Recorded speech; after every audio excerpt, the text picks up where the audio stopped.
Hello प्यारे बच्चों, स्वागत है आप सभी का आपके अपने चैनल प्रिपरेशन अड्डा अकेडमी के अंदर। तो लेक्चर नंबर 13 है मैग्नेटिक इफेक्ट ऑफ करंट का। और इससे पहले आप 12 लेक्चर देख चुके हैं। तैयारी करते रहो भाई, आपका बोर्ड एग्जाम स्टार्ट होने वाले हैं, तो बिल्कुल भी एक भी लेक्चर आप मिस मत होने दीजिएगा। 4 चैप्टर आपके कंप्लीट होने वाले हैं। इसके बाद जो चैप्टर आने वाले हैं वो बहुत छोटे चैप्टर आएंगे। अब छोटे चैप्टर तो आपको पता है कितनी जल्दी खत्म हो जाएंगे। 2 लेक्चर, 4 लेक्चर, 3 लेक्चर, 5 लेक्चर, ऐसे बहुत जल्दी उनको हम खत्म कर देंगे। हालांकि ये भी बहुत बड़ा चैप्टर था, इसको भी आपने 13वां लेक्चर ये है, इसके बाद लास्ट लेक्चर आ जाएगा, 14 लेक्चर में आपने खत्म कर दिया। तो आज के इस लेक्चर में हम देखेंगे कि मूविंग कॉइल गैल्वेनोमीटर क्या होता है। बहुत इंपॉर्टेंट डिवाइस है मूविंग कॉइल गैल्वेनोमीटर, बहुत इंपॉर्टेंट। मैंने आपको बताया कि इस चैप्टर के अंदर जो इंपॉर्टेंस दी जाती है वो मूविंग कॉइल गैल्वेनोमीटर को, इसके कन्वर्जन को एमीटर और वोल्टमीटर में, साथ में जैसे कि एम्पीयर सर्क्यूटल लॉ हो गया है इसके अंदर, और ये बहुत इंपॉर्टेंट है, उसकी एप्लीकेशन इंपॉर्टेंट है। बायोसेवर्ट हो गया, उसकी एप्लीकेशन इंपॉर्टेंट है, इसके ऊपर न्यूमेरिकल भी बनता। और टोरोइडल सोलेनोइड और सोलेनोइड, ये दोनों बहुत इंपॉर्टेंट टॉपिक हैं। तो इन टॉपिकों को आप बिल्कुल रट के फेंक दो अच्छे से।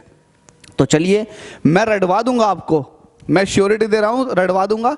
आज आप इस लेक्चर को देखने के बाद कभी ये नहीं कहोगे कि आपको अब कंफ्यूजन रह गई मूविंग कॉइल गैल्वेनोमीटर के अंदर, बिल्कुल नहीं कहोगे। तो चलिए इस लेक्चर के अंदर हम देखने क्या वाले हैं। टॉपिक हमारा मूविंग कॉइल गैल्वेनोमीटर है, लेकिन इसके सब टॉपिक्स हैं। जैसे कि मूविंग कॉइल गैल्वेनोमीटर का आप प्रिंसिपल पढ़ोगे, मूविंग कॉइल गैल्वेनोमीटर के आप कंस्ट्रक्शन के बारे में जानोगे, वर्किंग जानोगे, करंट सेंसिटिविटी जानोगे, factor on which current sensitivity of galvanometer depends, और किस तरह से आप उसकी सेंसिटिविटी को इंक्रीज करोगे। तो ये सारी चीजें आप जानोगे। लेक्चर नंबर 13 है। चलिए शुरू करते हैं। तो चलो शुरू करते हैं। सबसे पहला आता है इसका वर्किंग प्रिंसिपल। तो वर्किंग प्रिंसिपल को समझने के लिए मेरे पास ये लिखा हुआ है वर्किंग प्रिंसिपल। चाहो तो आप इसको डायरेक्ट समझ सकते हैं, वरना मैं आपको समझाता हूँ।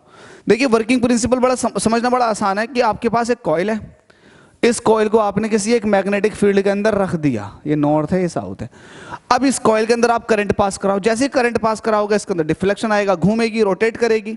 तो ये डिफ्लेक्शन आया ना, रोटेशन आया। जब रोटेशन आएगा तो लेट अस सपोज कि आपने उस कॉइल के साथ एक पॉइंटर अटैच कर दिया, तो जब कॉइल घूमेगी तो पॉइंटर भी घूमेगा। तो ये जब पॉइंटर घूमेगा तो हम एक स्केल लगा देते हैं, उस स्केल पर रीडिंग आ जाती है। तो इसका मतलब ये हुआ, इसका मतलब इसका जो प्रिंसिपल है, वर्किंग प्रिंसिपल है, वो यही है कि अगर मैग्नेटिक फील्ड के अंदर किसी करंट कैरिंग कॉइल को रख दिया जाए और उसके अंदर से करंट पास कराई जाए तो वो कॉइल रोटेट होना शुरू कर देती है। बस यही है, यही वर्किंग प्रिंसिपल है, सारा का सारा यही है। तो मैंने लिख रखा है when a current carrying coil place in a magnetic field it experience a current dependent torque which produce angular deflection. Angular deflection produce कर देता है वो। बिल्कुल कोई टफ नहीं है, इजी है आपके लिए। समझ लिया भाई ये। तो आपका ये पहला टॉपिक खत्म हो गया, जो था क्या था आपका प्रिंसिपल। तो प्रिंसिपल कह दो कि बड़ा आसान है, कह दो कि बड़ा आसान है। ठीक है भाई, ये वाली बात खत्म हो गई। दूसरा आता है इसका कंस्ट्रक्शन, किस तरह से ये बनाई जाती है। तो जरा कंस्ट्रक्शन देख लेते हैं। तो हमारे सामने रखा है मूविंग कॉइल गैल्वेनोमीटर, जो आपके बुक के अंदर डायग्राम दे रखे। हम जिस गैल्वेनोमीटर की बात कर रहे हैं यह है वेस्टर्न गैल्वेनोमीटर। ठीक है भाई, वेस्टर्न गैल्वेनोमीटर, ध्यान रखना ये वेस्टर्न गैल्वेनोमीटर है। इसके कंस्ट्रक्शन की बात कर रहे हैं। गैल्वेनोमीटर के बारे में समझ लेते हैं। गैल्वेनोमीटर क्या है। तो गैल्वेनोमीटर एक बहुत ही ज्यादा सेंसिटिव डिवाइस होती है जो करंट की स्मॉल वैल्यू को मेजर करती है। आपको पता है करंट की वैल्यू, करंट तो मेजर करने के लिए एमीटर भी है, लेकिन एमीटर बड़ी बड़ी वैल्यू को भी मेजर करता है, स्मॉल वैल्यू को मेजर नहीं करता। लेकिन गैल्वेनोमीटर स्मॉल करंट को भी मेजर कर लेता। दूसरी खास बात यह है कि गैल्वेनोमीटर करंट की डायरेक्शन को भी बताता है कि करंट की डायरेक्शन किधर को है, जबकि एमीटर करंट की डायरेक्शन को नहीं बताएगा। वो सिर्फ मैग्नीट्यूड दे देगा कि ये है मैग्नीट्यूड करंट का 20 एम्पियर, 15 एम्पियर, 8 एम्पियर, 10 एम्पियर, लेकिन ये मैग्नीट्यूड भी बताता है, साथ में डायरेक्शन भी। अच्छा, तो फिर ये हुआ। और सेंसिटिव डिवाइस है, इसका मतलब ये है कि थोड़ी सी करंट भी होगी तो इसके अंदर फुल स्केल डिफ्लेक्शन निकल करके आएगा। तो ये आप ये भी समझ सकते हैं कि ये जो है स्मॉल वैल्यू ऑफ करंट को मेजर करता। लार्ज के लिए आप इसका इस्तेमाल नहीं कर सकते, बिल्कुल फूक जाएगा, ये फ्यूज हो जाएगा, खराब हो जाएगा।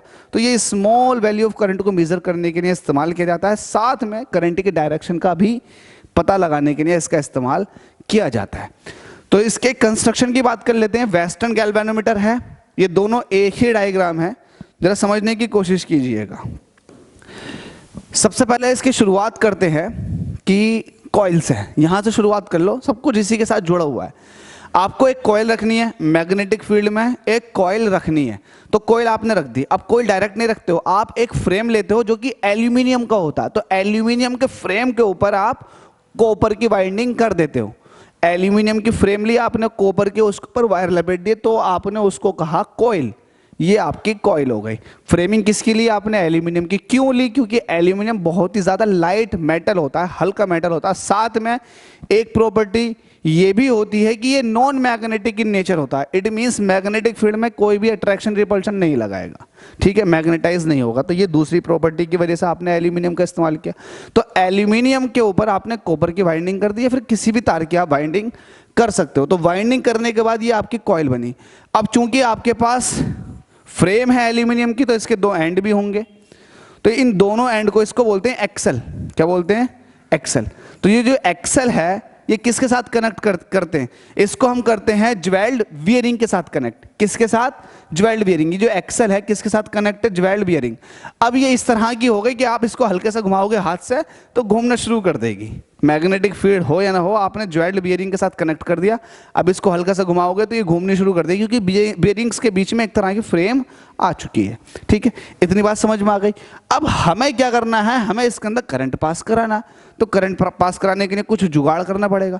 तो जुगाड़ ये है कि हम इस कॉइल का, जो कॉइल हमारे पास आई है, इस कॉइल का जो ऊपर वाला सिरा है, इसको एक स्प्रिंग के साथ कनेक्ट कर देते हैं। और ये जो स्प्रिंग है, ये जो स्प्रिंग है, ये बना हुआ होता है फॉस्फोरस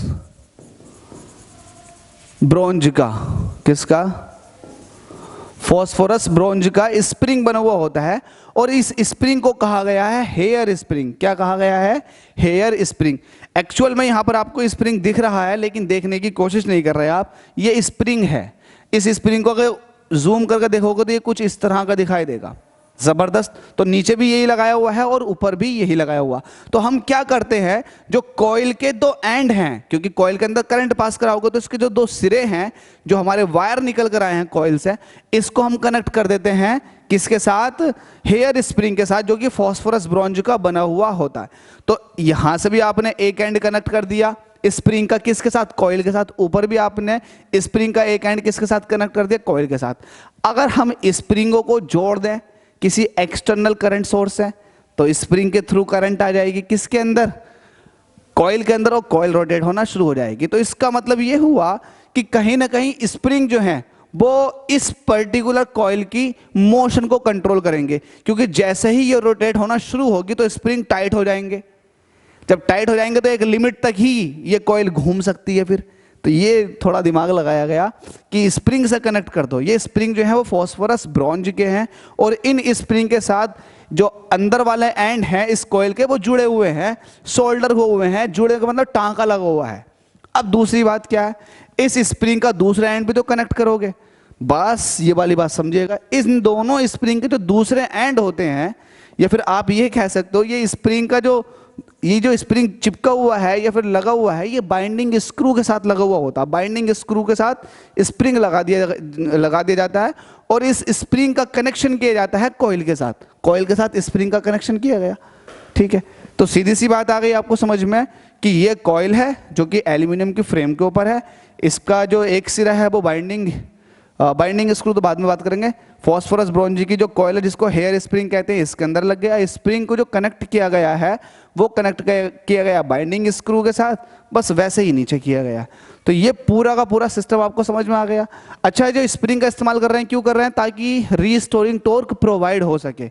ऐसा नहीं हो कि कॉइल एक बार जब घूम गई तो पॉइंटर भी घूम गया, वापस लौट कर ना आए, ऐसा नहीं होना चाहिए। अगर लाइट भाग गई, करंट सोर्स खत्म हो गया, तो अपनी इनिशियल स्टेट में भी तो आना बहुत जरूरी है ना पॉइंटर का। अगर हम बाइंडिंग स्क्रू, या फिर आप ये कहें कि यहाँ पर हम अगर स्प्रिंग का इस्तेमाल नहीं करेंगे तो ये कॉइल एक बार रोटेट हो गई तो फिर वापस नहीं आएगी। तो वापस आने के लिए ही तो हम इस पर्टिकुलर स्प्रिंग का इस्तेमाल कर रहे हैं। बिल्कुल सही बात है। तो आपने ये सारी बातें समझ ली? बिल्कुल समझ ली। अब इसके बाद आता है, ये भी आपने समझ लिया, इसके बाद आता है कि आप जो है इसके अंदर एक सिलेंड्रिकल शेप की कॉइल के साथ एक सिलेंड्रिकल शेप की आप सॉफ्ट आयरन की कोर इस्तेमाल करते हो। क्या करते हो? सॉफ्ट आयरन की कोर। अब ये सॉफ्ट आयरन की कोर क्यों इस्तेमाल की जाती है, रीजन है, यहां भी समझ सकते हैं। ये आपके पास सॉफ्ट आयरन की कोर ये है। अब सॉफ्ट आयरन की कोर इस्तेमाल करने से ये होता है, जो मैग्नेटिक फील्ड है, तो मैग्नेटिक फील्ड यहां पर रेडियल आ रहा है। देखो रेडियल आ रहा है। रेडियल क्यों आ रहा है, क्योंकि आपने जो मैग्नेट ली है वो कुछ इस तरह की ली है, जिसको बोलते हैं हॉर्स शू मैग्नेट, जो कि कॉनकेव शेप की है। ये अंदर को धसा हुआ है ना, ऐसे मुड़े हुए हैं ऐसे। तो आप इस शेप की मैग्नेट ले रहे हो। क्यों ले रहे हो, क्योंकि आप ये चाह रहे हो कि रेडियल मैग्नेटिक फील्ड प्रोड्यूस हो सके। तो ये रेडियल मैग्नेटिक फील्ड प्रोड्यूस करने के लिए आपने कॉनकेव शेप की आपने ये मैग्नेट ले रखी है। कोई दिक्कत नहीं है। साथ में आपने सॉफ्ट आयरन की कोर क्यों ले रखी है, सॉफ्ट आयरन की कोर की परमिएबिलिटी बहुत ज्यादा होती है। परमिएबिलिटी ज्यादा होने की वजह से ये मैग्नेटिक फील्ड की वैल्यू को इंटेंसिफाई कर देती है। इंटेंसिफाई का मतलब ये है कि बढ़ा देती है। तो मैग्नेटिक फील्ड की वैल्यू को ये बढ़ा देती है। तो ये सॉफ्ट आयरन की कोर का आपको फायदा पता लग गया, बिल्कुल पता लग गया। ये जो कॉनकेव शेप है इसका पता लग गया क्यों है ये, क्योंकि हम रेडियल मैग्नेटिक फील्ड चाह रहे हैं। बिल्कुल सही है। इसमें एक बात ध्यान देने की है, देखो ये जो दिखाई दे रही है आपको लाइंस बनी हुई, ये है आपकी कॉइल। आप ऊपर से देख रहे हो, इसको आप ऊपर से देखोगे तो ये कॉइल इस तरह से आएगी, बिल्कुल आएगी। अब देखिएगा जरा, एक बात ध्यान दो, अगर मैं ये कहूं कि कॉइल ये है, तो देखो मैग्नेटिक फील्ड की डायरेक्शन भी तो ऐसी है, यहां पर मैग्नेटिक फील्ड की डायरेक्शन ये है। तो इसका मतलब कॉइल जो है वो मैग्नेटिक फील्ड की डायरेक्शन में। अब मैं ये कहूं कि कॉइल घूम कर ऐसे आ गई, जब कॉइल घूम के ऐसे आ जाएगी तब भी तो ये मैग्नेटिक फील्ड की डायरेक्शन में रहेगी। तो किसी भी पॉइंट पर अगर कॉइल को ले जाओगे या फिर अरेंज कर दोगे तो वो हमेशा मैग्नेटिक फील्ड के पैरेलल रहती है। तो ये फायदा भी है रेडियल मैग्नेटिक फील्ड का, कि हमेशा कॉइल जो है वो मैग्नेटिक फील्ड के क्या होगी, पैरेलल में होगी। आपको ये सारी बातें पता लग गई कि सॉफ्ट आयरन की कोर का इस्तेमाल क्यों किया गया, हेयर स्प्रिंग क्या है, ज्वेल्ड बियरिंग्स क्या है, सॉफ्ट आयरन सिलेंडर क्या है, कौन के पोल क्या है। अच्छा ये जो है ये एक रेगुलर स्केल है। क्या है ये, रेगुलर, जिसको आप बोलते हो लीनियर स्केल। लीनियर स्केल में ये होता है कि जो डिवीजन होते हैं वो बिल्कुल एक यूनिफॉर्म वे में होते हैं। तो ये आपके पास लीनियर स्केल है। ये जो लाइन है, ये लाइन नहीं है, एक तरह का आपको लाइन दिख रही है, लेकिन लाइन नहीं है, ये पॉइंटर है। ये पॉइंटर भी आप एल्यूमिनियम का इस्तेमाल करते हो, क्योंकि एल्यूमिनियम लाइट मेटल होती है, तो आप पॉइंटर लगा देते हो। अब जैसे इसके अंदर करंट पास कराएंगे, टर्मिनल से करंट पास कराएंगे तो ये रोटेट करेगी, और जैसे रोटेट करेगी वैसे ही ये जो पॉइंटर है ये भी रोटेट करेगा, बता देगा करंट की वैल्यू को। और जैसे ही आपने सप्लाई देना बंद कर दिया तो जो स्प्रिंग है वो टाइट हो चुके होंगे। जब टाइट हो चुके हैं, जैसे सप्लाई बंद कर दी वो स्प्रिंग फिर ढीले होंगे। अब ढीले होंगे तो वापस से ये पॉइंटर अपनी ओरिजिनल स्टेट में आ जाएगा। समझ रहे हैं? तो स्प्रिंग का जो इस्तेमाल हो रहा है वो एक तरह से रीस्टोरिंग टॉर्क के लिए हो रहा है। तो आपने इसके कंस्ट्रक्शन के बारे में जान लिया, आपने इसका वर्किंग प्रिंसिपल जान लिया। वर्किंग प्रिंसिपल जाना था, अब आप वर्किंग के बारे में जानेंगे। वर्किंग, तो वर्किंग के लिए ले लेते हैं वर्किंग ऑफ गैल्वेनोमीटर। चलो वर्किंग की बात कर लेते हैं। वर्किंग के लिए इसका मैं डायग्राम ले लेता हूँ। हालांकि वर्किंग आप एक बार मुझसे पढ़ चुके हैं, ऐसा क्या? हाँ भाई हाँ, क्या कब पढ़ा यार ये वर्किंग? बता दूंगा कहाँ पढ़ा आपने। चलो ये ऊपर वाला डायग्राम ही काम में आ जाएगा। एक ख्वाब ने आंखें खोली है, क्या मोड़ आया है कहानी में। वो भीग रही है बारिश में और आग लगी है पानी में। दोस्तों मैं एक बात बताना चाहूँगा कि आपकी, हमारी, हम सबकी लाइफ कितनी इम्पोर्टेंट है ये हर किसी को पता होता है। हर किसी की लाइफ की एक वैल्यू होती है। लेकिन क्या होता है, कुछ लोग घूस खा करके, रिश्वत ले करके किसी बड़े प्रोजेक्ट में घोटाला खा लेते हैं, और फिर उससे ये होता है कि जो चीज़ जैसी होनी चाहिए थी वैसी नहीं हो पाती है। इंडिया के अंदर तो मैक्सिमम यही हो रहा है कि बहुत ज़्यादा करप्शन हो चुका है। हर चीज़ में, हर फील्ड में करप्शन ही है। आपने देखा कि अभी हाल ही में एक पुल गिर गया है भारत के अंदर, वो गुजरात के अंदर गिरा है। तो अच्छा नहीं हुआ, लोग इतने सारे मर गए। 80 के आसपास लोगों का डेटा दिया जा रहा है कि इतने लोग मर गए, बहुत ज़्यादा गंभीर हालत में हैं। मतलब उनके साथ बहुत ज़्यादा ये कह सकते हैं कि दुखद घटना हुई है, जो मर गए उनके परिजन को कितना बड़ा सदमा लगा होगा। तो यार ये चीज़ है ना, करप्शन की वजह से होती है, सारा का सारा करप्शन की वजह से होता है। अगर करप्शन ना हो तो अच्छा खासा पैसा लगे चीज़ों में बनाने में, और फिर वो चीज़ बहुत टाइम तक चले भी।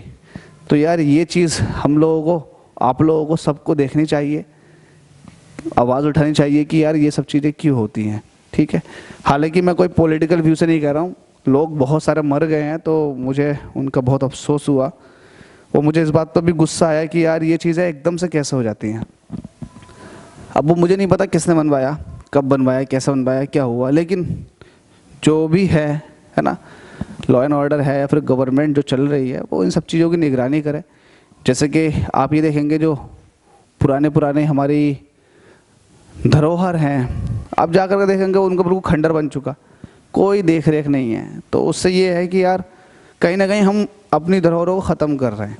जैसे कि आप विदेश में जाएंगे तो आप देखेंगे ना, उनकी जो भी उनके हिस्टोरिकल प्लेसेस हैं उन्होंने उनको और अच्छा कर दिया ताकि टूरिज़्म आए। जब टूरिज़्म आएगा तो 100% सबकी इनकम बढ़ेगी और अच्छा खासा बढ़ जाएगा और अच्छी खासी एक इज्जत भी मिलेगी देश को।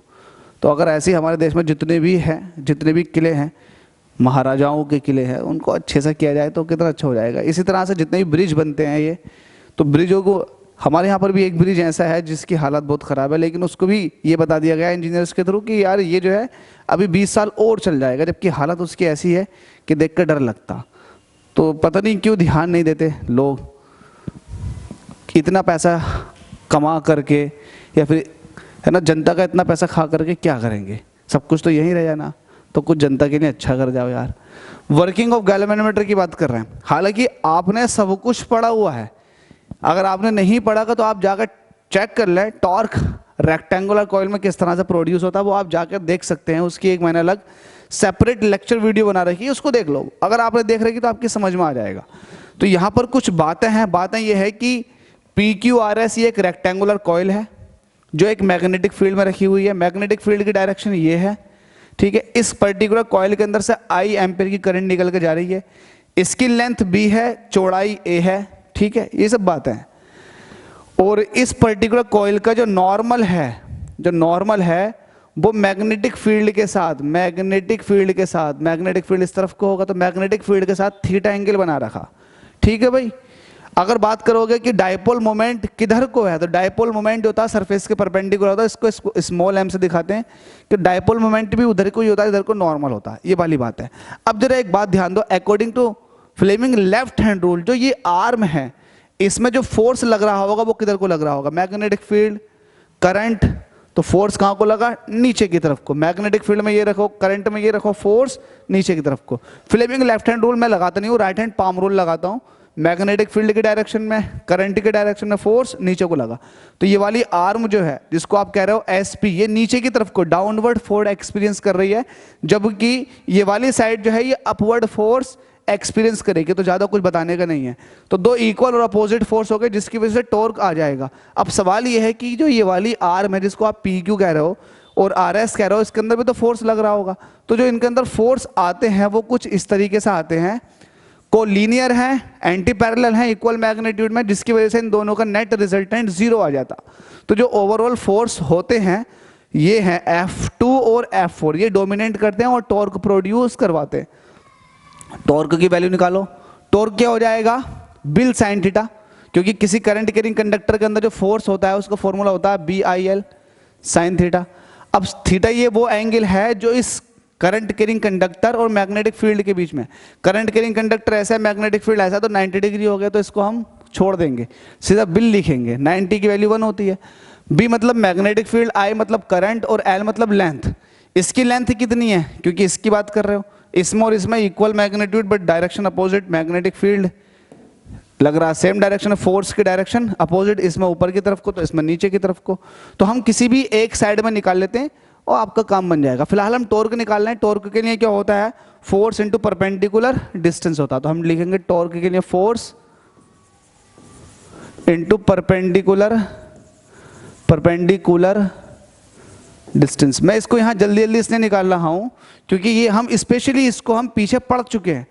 तो देखो एक लग रहा फोर्स ये, एक लग रहा है ये, तो तो इसकी लाइन ऑफ एक्शन आपने बढ़ा दी, इसकी लाइन ऑफ एक्शन आपने बढ़ा दी, दो पैरेलल एंटी पैरेलल फोर्सेस हैं इक्वल बट अपोजिट डायरेक्शन में, तो टॉर्क प्रोड्यूस कर देंगे। तो टॉर्क प्रोड्यूस कर देंगे तो आपके लिए इसका ये सॉल्यूशन है कि कोई एक फोर्स ले लो और उन दोनों फोर्सेस के बीच की परपेंडिकुलर डिस्टेंस ले लो तो टॉर्क मिल जाएगा। तो टॉर्क निकालना है हम। फोर्स क्या होगा, करंट कैरिंग कंडक्टर के अंदर होता है बी आई, लेंथ कितनी है इसकी बी, ठीक है। लेट अस सपोज के अंदर इसके अंदर एन लूप है तो एन से आप मल्टीप्लाई कर दोगे। इसके बाद आता है परपेंडिकुलर डिस्टेंस। परपेंडिकुलर डिस्टेंस है ए साइन थीटा, ए साइन थीटा। लेकिन यहां पर हम थीटा की बात करते हैं, थीटा 90 डिग्री है। क्यों है 90 डिग्री, बता देता हूं। क्योंकि मैंने आपको एक चीज बता रखी थी, इसमें जरा देखिएगा, इसमें कहीं पर भी अगर आप चेक करेंगे तो जो नॉर्मल है, अब वो थीटा जो होता है वो नॉर्मल का तो होता, बिल्कुल सही बात है। तो थीटा है मैग्नेटिक फील्ड के साथ। जरा ध्यान दें कि लेट अस सपोज कि किसी पर्टिकुलर टाइम पर ये पोजीशन थी, तो इसका जो नॉर्मल हुआ कॉइल का वो किधर को हुआ, नॉर्मल हुआ, ये मैग्नेटिक फील्ड हुआ ये, तो एंगल कितना बना 90 डिग्री, हमेशा 90 डिग्री बनाती है। और आपको बताया ना कॉइल का जो प्लेन है उसके जस्ट परपेंडिकुलर वही तो आपका नॉर्मल होता है। ये जो आपने ले रखा था, ये जो ले रखा था एंगल थीटा, ये नॉर्मल के साथ तो था यार मैग्नेटिक फील्ड का, तो वही तो कर रहे हैं आप। आपके पास थीटा कितना फिलहाल अब 90 डिग्री है। मैग्नेटिक फील्ड के साथ जो प्लेन ऑफ द कॉइल है वो 90 डिग्री एंगल बना रहा है ईच एंड एवरी पॉइंट पर। तो टॉर्क कितना हो जाएगा एन बी आई बी, और साइन 90 की वैल्यू होती है ए, जिसकी वजह से ये रह जाएगा ए। ठीक है भाई, बस। अब आपको बता बी और ए क्या है, बी ये है और ए ये है। तो आपको पता है अगर आपके पास एक रेक्टेंगल है, रेक्टेंगल की लेंथ और ब्रेड्थ की मल्टीप्लाई करते हैं तो एरिया मिलता। एरिया को आपने ए कह रखा, तो मैं B I tau is equal to N ऐसे रहेगा, बी ऐसे रहेगा आई, और बी और ए की जगह मैं ए लिख सकता हूँ, बिल्कुल लिख सकता हूँ। इसको लिख सकते हैं बी आई एन ए, ठीक है। टॉर्क कितना निकल कर आ गया, बिना, न्यूटन मीटर, ये टॉर्क निकल कर आ गया। अब जरा एक बात बताओ, ये टॉर्क किसके अंदर प्रोड्यूस हुआ, कॉइल के अंदर। अब चूंकि कॉइल जुड़ा हुई है स्प्रिंग के साथ, हेयर स्प्रिंग के साथ, अब हेयर स्प्रिंग दबने शुरू हो जाएंगे तो होगा क्या, होगा ये कि हेयर स्प्रिंग जो है दबे हैं उनके अंदर रीस्टोरिंग टॉर्क आ जाएगा। अब वो टॉर्क क्यों आया, क्योंकि एंगुलर डिफ्लेक्शन आया किसका, कॉइल का। तो आप कह दोगे ये वाली बात कह दोगे, in the coil of torsion constant. अब वो क्या है, टॉर्जन कांस्टेंट को आप क्या दिखाते हो, स्मॉल के। In the coil of torsion constant small के, तो टॉर्क जो है जिसको आप बोलेंगे, यहां को बोलेंगे रीस्टोरिंग टॉर्क। रीस्टोरिंग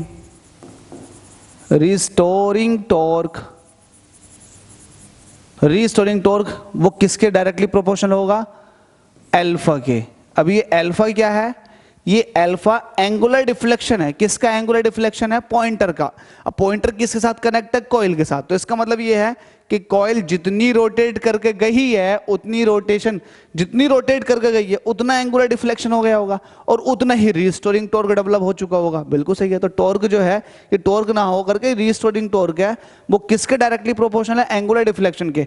जितना ज्यादा एंगुलर डिफ्लेक्शन होगा उतनी ज्यादा स्प्रिंग टाइट होंगे, उतना ज्यादा रीस्टोरिंग टॉर्क डेवलप होगा। तो ये वाली बात ध्यान रखनी है।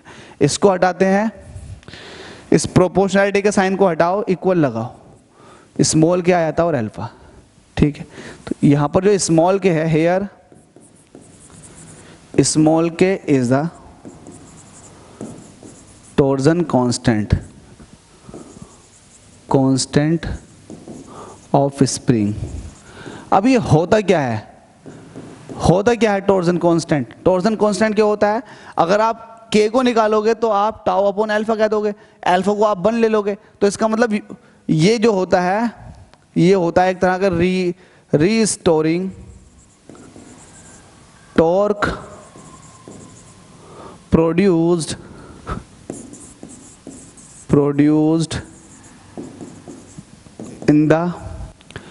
in the spring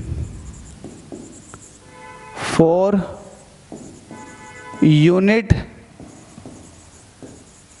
angular deflection. इसका मतलब ये हो गया कि अगर थोड़ा सा एंगुलर डिफ्लेक्शन हुआ है, यूनिट एंगुलर डिफ्लेक्शन हुआ, तो उसके लिए कितना टॉर्क स्टोर हुआ है कॉइल के स्प्रिंग के अंदर, वही आपका क्या कहलाएगा, वही कहलाएगा टॉर्जन कांस्टेंट। एक बार फिर से है कि स्प्रिंग के अंदर यूनिट एंगुलर डिफ्लेक्शन होने पर जितना टॉर्क स्टोर होता है उसी को बोलते हो आप टॉर्जन कांस्टेंट, जिसको आपने क्या रखा, स्मॉल के। तो टाउ इज इक्वल टू आ गया के अल्फा। अब देखो जो आपने अभी पहला देखा कि करंट पास कराए, करंट की वजह से टॉर्क आ गया, तो जितना टॉर्क आया उतनी स्प्रिंग टाइट हो गया, तो रिस्टोरिंग टॉर्क भी आ गया। तो एट इक्विलिब्रियम आप कह सकते हो, एट इक्विलिब्रियम पर जो रिस्टोरिंग टॉर्क होगा, रिस्टोरिंग टॉर्क होगा, वो टॉर्क के बराबर होगा या नहीं होगा, बिल्कुल होगा।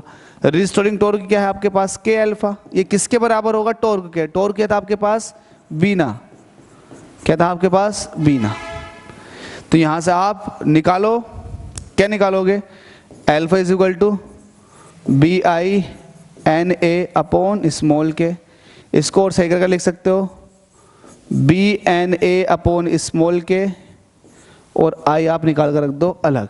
तो यहां से एक बात कह सकते हो कि जो अल्फा है वो करंट के डायरेक्टली प्रोपोर्शनल है। हेयर अल्फा जो है वो प्रोपोर्शनल है किसके, करंट के। इससे ये पता चलता है जितना ज़्यादा करंट पास हो रहा होगा कॉइल के अंदर, उतना ही ज़्यादा एंगुलर डिफ्लेक्शन आएगा पॉइंटर के अंदर। पॉइंटर तो कॉइल से कनेक्ट है, समझ गए आप। तो जितना ज़्यादा करंट पास कराओगे उतना ज़्यादा एंगुलर डिफ्लेक्शन निकल करके आएगा। तो कोई टफ बात है क्या, कोई टफ बात नहीं है, सही है। तो इसको हम लिख देते हैं hair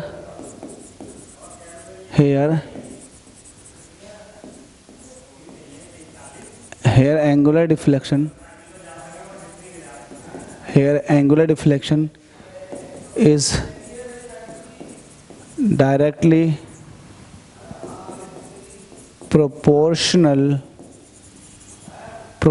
to the here angular deflection is directly proportional to the किसके, करंट के। जितना ज्यादा करंट उतना ज्यादा एंगुलर डिफ्लेक्शन। क्या ये वाली बात आपको समझ में आ चुकी है, बिल्कुल आ जानी चाहिए।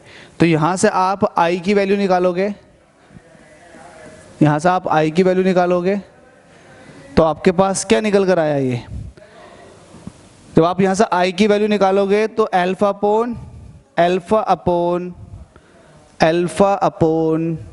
अल्फा इंटू के ऊपर पहुंच जाएगा और NBA नीचे आ जाएगा।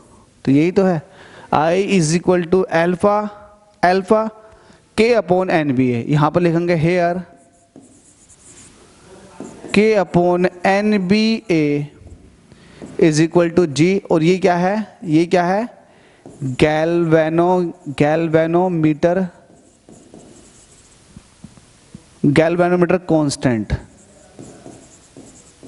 कांस्टेंट OR, और इसको हम एक नाम और भी कहते हैं, वो है करंट रिड्यूसिंग फैक्टर। आप लिख लो, करंट रिड्यूसिंग फैक्टर, ठीक है। करंट रिड्यूसिंग फैक्टर भी इसको हम बोलते हैं, ठीक है भाई। ये वाली बात खत्म हो चुकी है। अब इसमें क्या खास बचा है, कुछ भी नहीं बचा हुआ। इसमें अब डायरेक्ट आता है, आपने देखो इसकी वर्किंग समझ ली, फॉर्मूले इजाद कर लिए आपने वर्किंग समझ ली, प्रिंसिपल समझ लिया, कंस्ट्रक्शन समझ लिया। आपने इसका प्रिंसिपल समझ लिया, कंस्ट्रक्शन समझ लिया, वर्किंग समझ ली। अब इसके बाद आता है करंट सेंसिटिविटी। तो करंट सेंसिटिविटी की बात कर लेते हैं, तो लिख देते हैं current sensitivity of galvanometer. Current sensitivity of galvanometer. देखो एक बात ध्यान से सुनना जरा, मैं ये कह रहा हूं कि अगर स्मॉल वैल्यू ऑफ करंट को हमारा गैल्वेनोमीटर मेजर कर रहा है, तो इसका मतलब ये बहुत ही ज़्यादा सेंसिबल गैल्वेनोमीटर है। तो हम ये करंट सेंसिटिविटी जो है ना उसी के हिसाब से पता लगाते हैं कि यार हम ये चाह रहे हैं कि हमारा जो गैल्वेनोमीटर है वो बहुत ज़्यादा सेंसिबल बने और एकदम से स्मॉल वैल्यू ऑफ करंट को भी मेजर कर। गाइस ये रुक गया था, कैमरा रुक गया। करंट सेंसिटिविटी के बारे में बात कर रहे थे, समझ लिया आप। तो करंट सेंसिटिविटी क्या होती है? करंट सेंसिटिविटी होती है, लिखेंगे आप करंट सेंसिटिविटी, जल्दी से, current sensitivity of galvanometer, current sensitivity of galvanometer is the current, is the angular deflection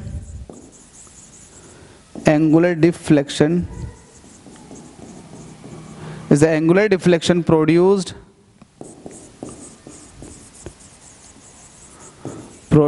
by the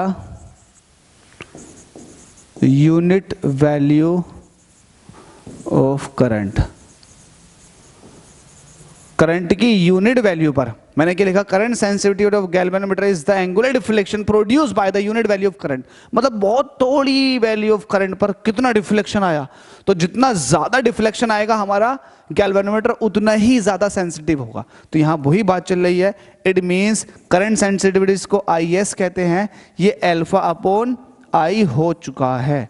इसका मतलब ये हुआ कि per unit value of current के लिए कितना ज्यादा अल्फा है, कितना ज्यादा अल्फा है, तो ये करंट सेंसिटिविटी का पार्ट है। अल्फा जितना ज्यादा होगा इसका मतलब ये है कि जो स्केल पे जो वैल्यू आ रही है वो आ रही है, कुछ ना कुछ आ रही है। तो अल्फा जितना ज्यादा होगा, जितनी ज्यादा आपकी जो एंगुलर डिफ्लेक्शन देगा जाएगी निडल या पॉइंटर, इसका मतलब ये है कि आपका जो गैल्वेनोमीटर है वो उतना ज्यादा सेंसिटिव है। ऐसा तो नहीं है कि आपने पता लगा कि बहुत कम करंट पास कराई, पता लगा कि पॉइंटर हिला ही नहीं अपनी जगह से, तो ये सेंसिटिव कहाँ हुआ? हम तो ये चाह रहे हैं कि ये हिला है अपनी जगह से, तभी तो सेंसिटिविटी आएगी। तो IS इज इक्वल टू जाता है अल्फा अपॉन I। इसको और आकर देखते हैं, IS इज इक्वल टू क्या होता है? Alpha upon I। अब आपने एक चीज पढ़ रखी है, सिंस वी नो दैट, क्या पढ़ रखा आपने? देखो आपने ये पढ़ रखा है कि जो अल्फा है वो BNA upon K into I है। तो रख दे इसको, अल्फा जो है BNA upon small k into I, यही तो है, बिल्कुल है। अल्फा की वैल्यू ऊपर पुट करना चाहोगे क्या? अल्फा अपॉन I निकाल लो ना, OR और अल्फा अपॉन I, ये डिवाइड में ले जाओ तो ये हो जाएगा BNA अपॉन K। तो IS जो है उसका नया फॉर्मूला ये निकल कर आ चुका है, अल्फा अपॉन I जो कि इक्वल है, अल्फा अपॉन I जो कि इक्वल है BNA अपॉन स्मॉल k के। ठीक है भाई, ये आपके पास आ चुका। ये करंट सेंसिटिविटी आ चुकी है गैल्वेनोमीटर की, BNA अपॉन k। बस इतना था करंट सेंसिटिविटी के अंदर। क्या बताना चाह रही है करंट सेंसिटिविटी?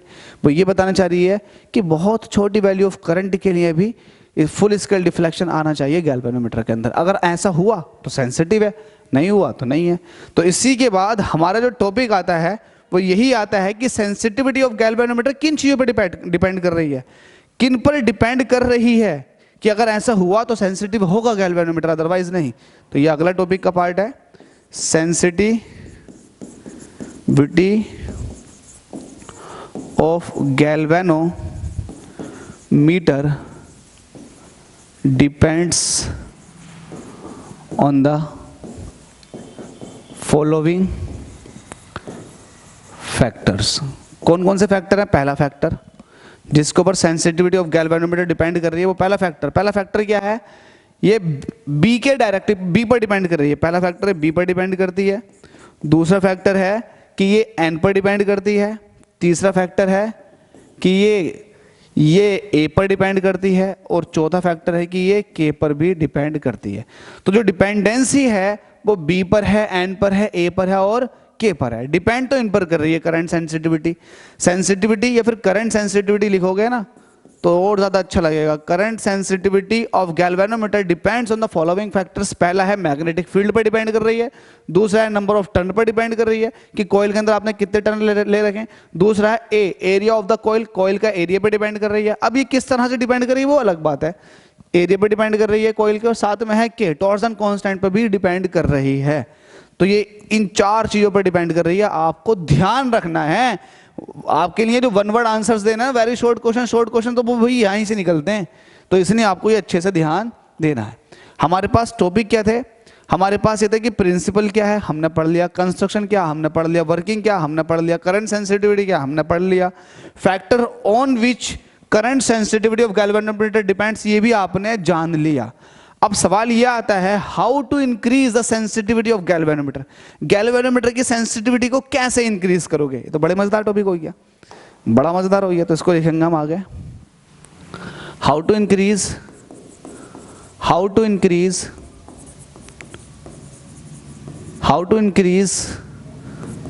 द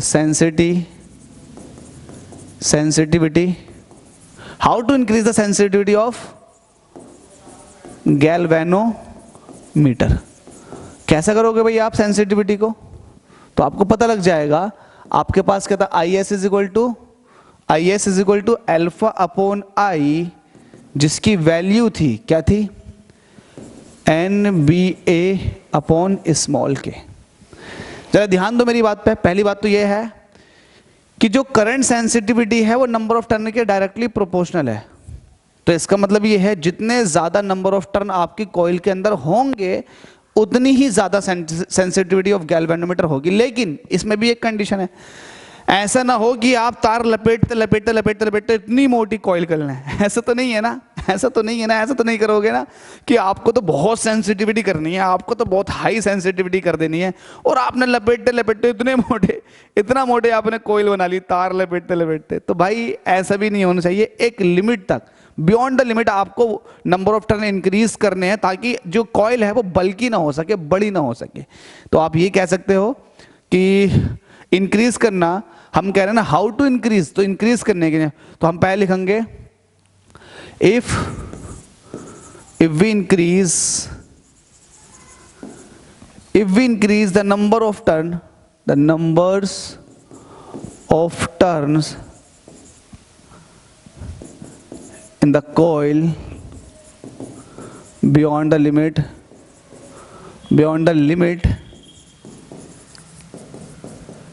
अगर हम इंक्रीज कर दें नंबर ऑफ टर्न को कॉइल के अंदर एक लिमिट के को देखते हुए, beyond the limit, so we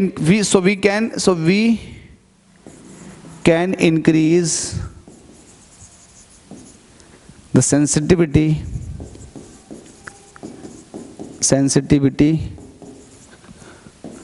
of galvanometer।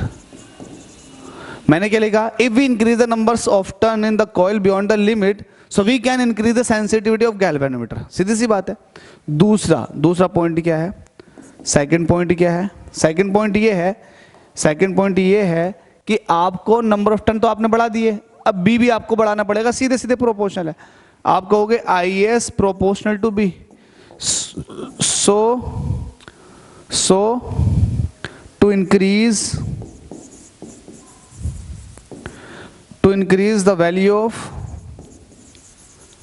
the value of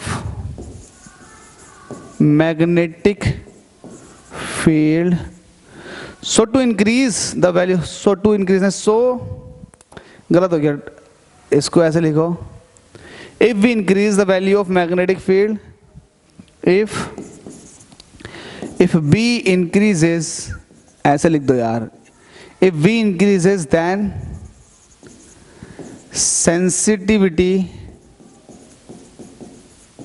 of galvanometer also increases। बस खत्म, ये वाली बात हो गई। 2 पॉइंट आपने लिख दिए, तीसरे पॉइंट की तरफ को चलते हैं। थर्ड पॉइंट, आपको पता है कि एरिया के भी डायरेक्टली प्रोपोर्शनल है करंट सेंसिटिविटी, तो आप लिखोगे करंट सेंसिटिविटी प्रोपोर्शनल है एरिया के, as A increases beyond the limit, beyond the limit, एक लिमिट के अंदर अगर हम एरिया को इंक्रीज करें देन सेंसिटिविटी ऑफ गैल्वेनोमीटर,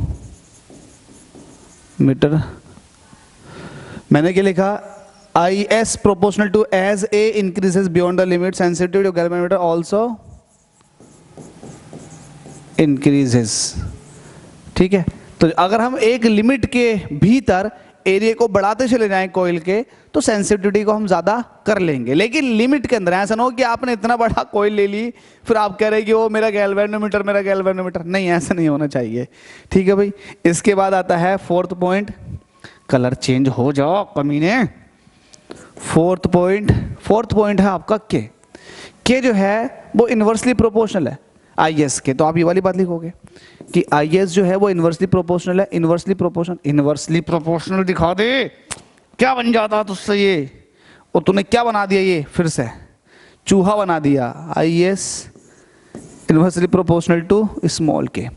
इसका मतलब क्या हुआ, के क्या है, टॉर्जन कांस्टेंट। तो इसका मतलब ये है कि टॉर्जन कांस्टेंट जितना कम होगा सेंसिटिविटी ऑफ गैल्वेनोमीटर उतनी ज्यादा होगी। टॉर्जन कांस्टेंट स्प्रिंग की एक प्रॉपर्टी होती है, स्प्रिंग कितना टाइट है और कितना लूज है वो बताता है। तो आप ये लिखोगे एज के डिक्रीजेज आई एस और करंट सेंसिटिविटी विल इंक्रीजेस। ये वाली पॉइंट, ये वाली बात आपने समझ ली, बस ये है। इसके बाद में क्या आता है, टॉपिक खत्म हो गया। इसके बाद में आपके पास आता है, आपने फैक्टर्स भी देख लिए, आपने ये भी देख लिया कि सेंसिटिविटी को कैसे आप इंक्रीज कर सकते हो। अब इसके एडवांटेजेस और डिसएडवांटेजेस क्या हैं। तो इसके एडवांटेज और डिसएडवांटेज को आप ऐसे देख लो कि आपके पास गैल्वेनोमीटर है, तो गैल्वेनोमीटर का एक तो सबसे बड़ा एडवांटेज ये है कि आप इसकी सेंसिटिविटी को इंक्रीज कर सकते हो, एन की वैल्यू, ए की वैल्यू, बी की वैल्यू और के की वैल्यू को चेंज करके। तो पहला एडवांटेज तो ये है। दूसरा एडवांटेज ये है कि ये स्मॉल वैल्यू ऑफ करंट को मेजर करता है, मतलब आप बहुत छोटी वैल्यू ऑफ करंट को भी देख सकते हो। ये तो इसके एडवांटेज आ गए। तो फिर डिसएडवांटेज में क्या आएगा, डिसएडवांटेज में ये आएगा, और एडवांटेज के अंदर ये भी कह सकते हो कि ये बहुत ही सेंसिटिव डिवाइस है और ये बहुत स्मॉल वैल्यू ऑफ करंट को भी मेजर कर लेती है। लेकिन डिसएडवांटेज में क्या कहोगे, ये कहोगे कि यार ये ज़्यादा सेंसिटिव होने की वजह से लार्ज वैल्यू ऑफ करंट को झेल नहीं पाती और ये फ्यूज हो जाती है, जल जाती है, फूक जाती है। ठीक है, तो ये इसका डिसएडवांटेज है कि थोड़ी सी भी अगर फ्लक्चुएशंस हो गई करंट के अंदर तो आपकी गैल्वेनोमीटर गई। ठीक है भाई, तो ये था आज का लेक्चर। इसको रिकॉल कर देते हैं। इसमें क्या था, कुछ खास नहीं था। सबसे पहला आपसे पूछा गया था कि गैल्वेनोमीटर है क्या। ये गैल्वेनोमीटर वो डिवाइस है जो स्मॉल वैल्यू ऑफ करंट को मेजर करती है, साथ में उसके डायरेक्शन को बताती है। इसका कंस्ट्रक्शन आपने देखा, सब कुछ एक एक पॉइंट आपने सब कुछ जान लिया। फिर इसकी वर्किंग तो टॉर्क वाली आपने पहली वाली कर रखी है। उसके बाद में आपने करंट सेंसिटिविटी देखा, फैक्टर्स देखे, एडवांटेज डिसएडवांटेज, खत्म। तो उम्मीद करता हूँ कि आपकी समझ में आ गया होगा। अगर किसी बच्चे को दिक्कत है तो भाई दिक्कत मत पैदा करो, अच्छे से 2-3 बार लेक्चर को देखो, दूसरों तक शेयर करो।